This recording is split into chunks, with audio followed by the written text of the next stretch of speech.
Hello, आप सभी लोगों का मेरे तरफ से नमस्कार है। आज इस चैनल पर आपका स्वागत है।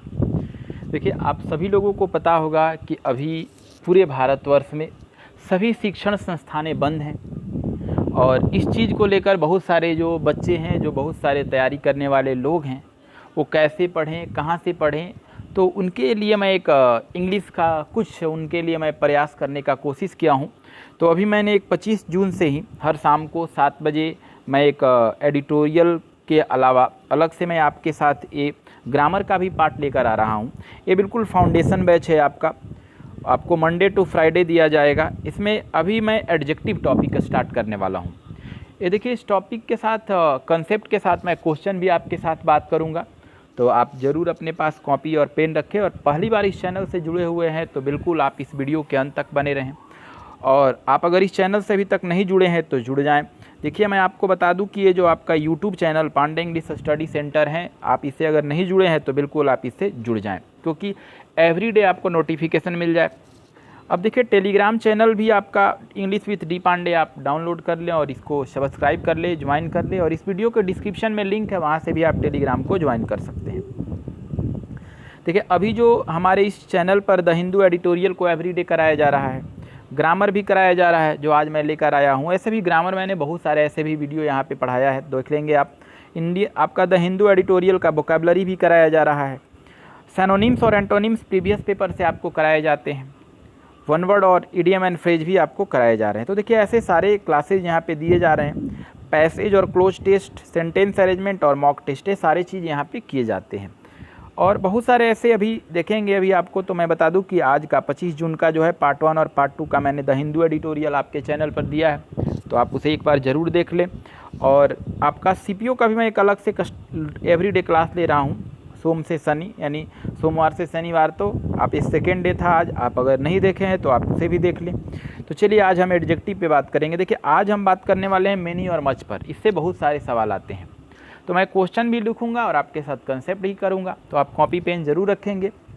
तो देखिए, लिखा है कि मेनी अ स्टूडेंट, मतलब मेनी स्टूडेंट जो है पास, वो पास हो गए द आईआईटी एग्जामिनेशन। देखिए, ये आपका कॉमन एरर है, बहुत आसान है। तो इसमें देखेंगे आप, तो ये देखिए हैव पास ये वर्ब का काम किया। हैव एक्जुलरी वर्ब है, पास मेन वर्ब है। जहाँ पे हैव लग जाता है ना, वो परफेक्ट का हो जाता है, परफेक्टिव एस्पेक्ट बोला जाता है। और हैव और हैज के बाद V3 आता है तो है। अब आइए, ये वर्ब है, ये तो आपका सब्जेक्ट कौन है, तो आपका मेनी से लेकर स्टूडेंट तक सब्जेक्ट है। देखिए, ये पहले डिसाइड होना चाहिए कि सब्जेक्ट सही है कि नहीं है, वर्ब गलत है कि सही है। ठीक है, द आईआईटी एग्जामिनेशन ये पूरा ऑब्जेक्ट है आपका, नो एरर है। ठीक है, ऐसे इसको 4 पार्ट में डिवाइड कर देना है। इसको आप 4 पार्ट में डिवाइड कर देंगे। जैसे मैं यहाँ कहूँ आपको, तो हैव के बाद एक पाई डालिए आप, दूसरा आप अगर डालते हैं तो पास के बाद डालिए, और एक नो एरर के पहले 4 पार्ट हो गया इसका। आप इसे ज़रूर डाल लेंगे, हमसे छूट गया यहाँ, बट मैं यहाँ पे भी लिख देता हूँ। ठीक है, हैव के बाद, पास्ट के बाद और नो एरर के पहले। देखिए, इस क्वेश्चन को बनाने से पहले कंसेप्ट मैंने यहाँ लिखा है कि अगर मेनी के बाद ए और एन लिखा हो, देखिए यहाँ पे मेनी के बाद अगर ए और एन है, तो यहाँ देखिए मेनी के बाद ए और एन है, तो आगे आने वाला जो काउंटेबल नाउन होता है वो सिंगुलर होता है। मेनी है और मेनी के बाद ए और एन है, देखिए यहाँ पे मेनी है और ए और एन है, तो आगे आने वाला काउंटेबल नाउन कैसा होगा, सिंगुलर होगा। तो अगर एक काउंटेबल नाउन सिंगुलर है तो आगे का वर्ब और प्रोनाउन भी कैसा होगा, सिंगुलर होगा। तो आज से याद कीजिए। देखिए, मैं आपको जो ये पढ़ा रहा हूँ, ये नोट्स बनाने के लिए तो पढ़ा नहीं रहा हूँ, आपके प्रैक्टिकल के लिए पढ़ा रहा हूँ मैं। तो आप ऐसे थोड़ा बहुत लिखिए, लेकिन याद कीजिए ज़्यादा कि मेनी के बाद ए और एन रहे तो आने वाला काउंटेबल नाउन सिंगुलर और वर्ब प्रोनाउन सिंगुलर। ऐसे मेनी और ए एन के बाद हमेशा काउंटेबल नाउन होगा, अनकाउंटेबल नाउन नहीं होगा। तो यहाँ देखिए आपकी मेनी के बाद ए लगा है तो सही तो है। अब देखिए, स्टूडेंट भी आपका सही है, तो सिंगुलर है, तो यहाँ तक तो सही है। तो जब ये सिंगुलर नाउन तक सही है तो वर्ब भी तो सिंगुलर होना चाहिए। तो वर्ब के स्थान पे हैव दिया है, तो हैव तो गलत है, सिंगुलर वर्ब होना चाहिए, तो हैव नहीं होगा, बल्कि वर्ब के स्थान पे क्या होगा, हैज होगा, HAS होगा। तो बहुत आसान है, और आप इसे ज़रूर मुझे कमेंट में बताएंगे, मुझे लाइक करके बताएंगे कि आपको कहीं किसी तरह का परेशानी या समस्या होगा तो ज़रूर आप मुझे बताएंगे। चलिए, अब सेकेंड क्वेश्चन की ओर बढ़ते हैं। तो बहुत आसान है, लिखा अ ग्रेट मैनी। देखिए, सारा सवाल आज मेनी और मच पे है, तो बिल्कुल मेनी और मच तो आएगा ही। लिखा ए ग्रेट मैनी, मतलब बहुत ज़्यादा संख्या में स्टूडेंट, विद्यार्थी जो हैं, हैव बीन डिक्लेयर, उनके द्वारा निर्णय लिया गया है। ठीक है, सक्सेसफुल। अब देखिए, इसमें अगर मैं बात करूं तो फिर से मैं बता दूं कि हैव के बाद ये बीन डिक्लेयर्ड पैसिव वॉइस है, ये आपका जो है वर्ब का सेक्शन हो गया, ये सक्सेसफुल जो है ऑब्जेक्ट का सेक्शन हो गया, और ग्रेट मैनी स्टूडेंट जो है सब्जेक्ट हो गया। तो इसको बनाने से पहले देखिए, अगर ए ग्रेट मैनी कहीं पे लिखा है, देखिए मैं यहाँ पे लिखा हूँ ए ग्रेट मैनी कहीं पे लिखा है, तो उसके बाद काउंटेबल नाउन हमेशा पुल्डल में होता है, ठीक है। और नाउन पुल्डल में होगा तो वर्ब और प्रोनाउन भी कैसा होगा, पुल्डल होगा। मतलब एक ग्रेट मैनी के बाद आने वाला नाउन पुल्डल और वर्ब और प्रोनाउन भी कैसा होता है, पुल्डल होता है। तो देखिए ग्रेट मैनी के बाद यहाँ नाउन पुल्डल आना चाहिए, तो स्टूडेंट नहीं होना चाहिए, स्टूडेंट्स होना चाहिए। पहली गलती तो ये है, आपका यही गलती है, स्टूडेंट नहीं होगा, स्टूडेंट्स होगा, और हैव तो पुल्डल है ही, तो आप स्टूडेंट को स्टूडेंट्स बना लेंगे, बिल्कुल सही हो जाएगा। देखिए बहुत ही मैं आसानी से इसको लेकर चल रहा हूँ, तो आप ज़्यादा बिल्कुल आसानी से इसको देखें। चलिए सेकेंड क्वेश्चन की ओर बढ़ते हैं, तो हो गया, थर्ड में बढ़ते हैं। अब लिखा है मिस रमा देवी, ये नाम है किसी का, ये सब्जेक्ट हो गया। हैज़ टू, ये देखिए हैज़ यहाँ पे वर्ब हो गया। टू एलिफेंट्स, मतलब रमा देवी के पास 2 हाथी हैं, देखिए हैज़ यहाँ मेन वर्ब है, ठीक है। मिस रमा देवी के पास 2 हाथी हैं, 10 हॉर्सेज और 10 घोड़े हैं। एंड अब देखिए जो एलिफेंट्स है काउंटेबल नाउन है, एक से ज़्यादा है, और 10 हॉर्सेज ये भी काउंटेबल नाउन है। अब देखिए एक बात मैं कहूँ, मेनी और मच में अंतर क्या है।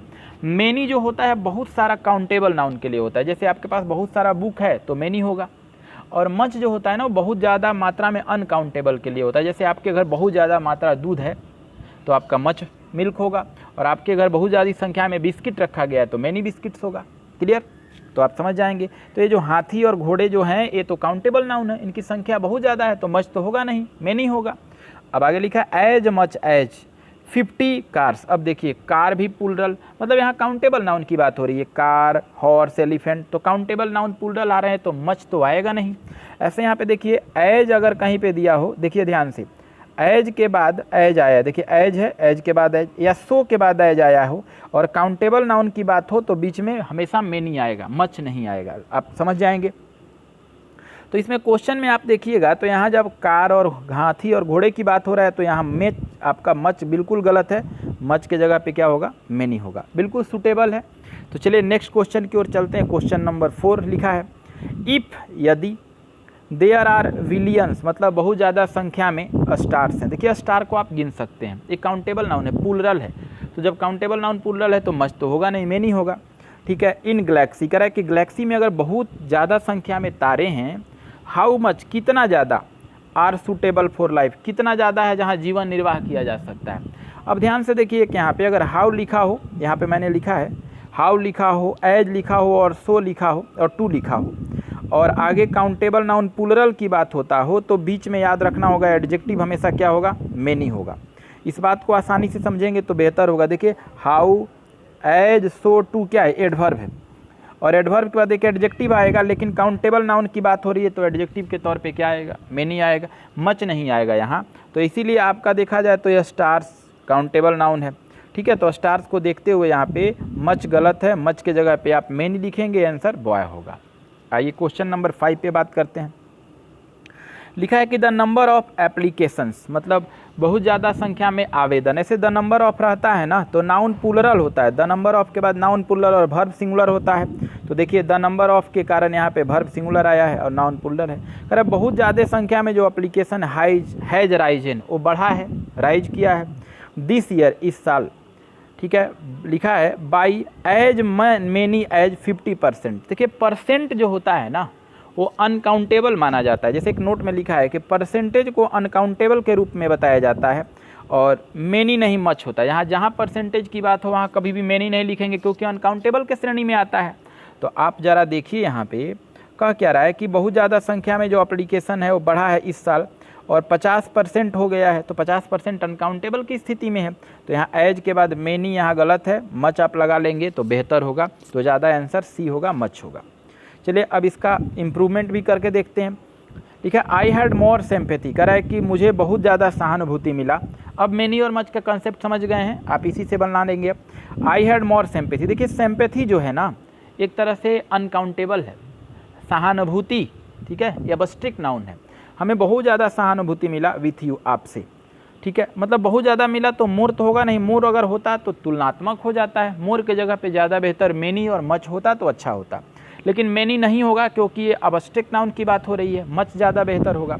तो आपका पहला ऑप्शन लिखा आई हैव मोर सिंपैथी, ये भी गलत है, ये तो होगा नहीं। दूसरा लिखा है आई हैव, ठीक है, मच सिंपैथी, और एक लिखा है आई हैड मच सिंपैथी।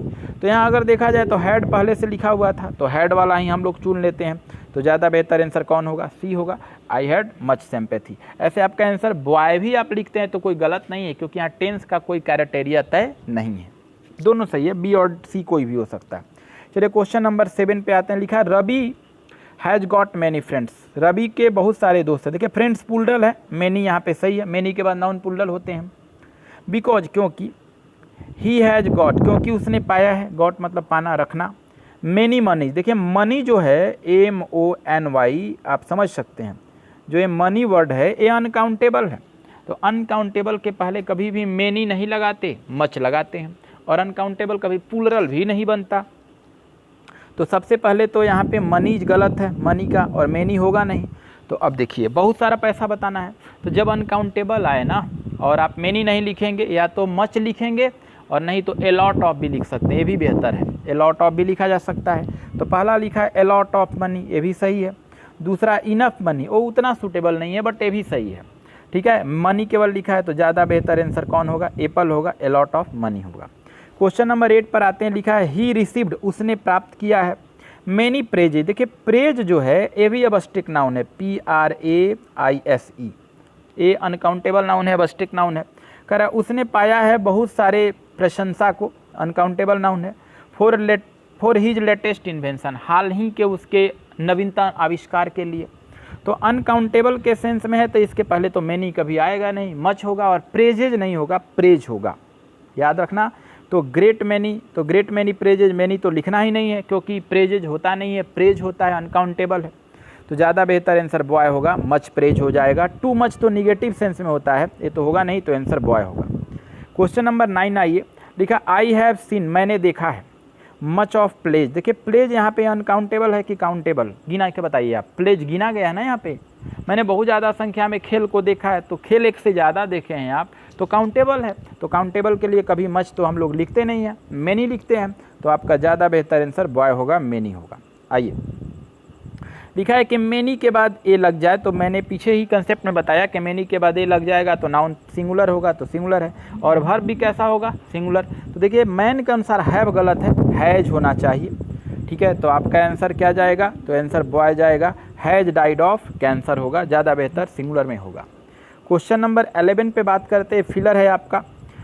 लिखा है कि देयर आर नॉट। देखिए देयर से जो कोई सेंटेंस होता है तो इसके बाद जो वर्ब आता है आर या ई, ये बगल वाले नाउन के अनुसार आता है। तो बगल वाला नाउन आर अगर आया है तो इसका मतलब नाउन प्लूरल होगा, माउंटेन्स प्लूरल है। माउंटेन नाउन है तो इसके पहले एक एडजेक्टिव भरना है। माउंटेन्स एक से ज़्यादा है, काउंटेबल नाउन है, प्लूरल है, तो मच तो जाएगा नहीं, मैनी जाएगा। तो कह रहे बहुत ज़्यादा संख्या में पहाड़ी नहीं है in the part of country, इस देश के हिस्सा में, तो यहाँ मच तो होगा नहीं, अनकाउंटेबल तो माउंटेन्स है नहीं, ठीक है। लेस तो तुलनात्मक और मोर तुलनात्मक होता है, तो ज़्यादा बेहतर आंसर मैनी हो जाएगा। क्वेश्चन नंबर 12 पे बात करते हैं।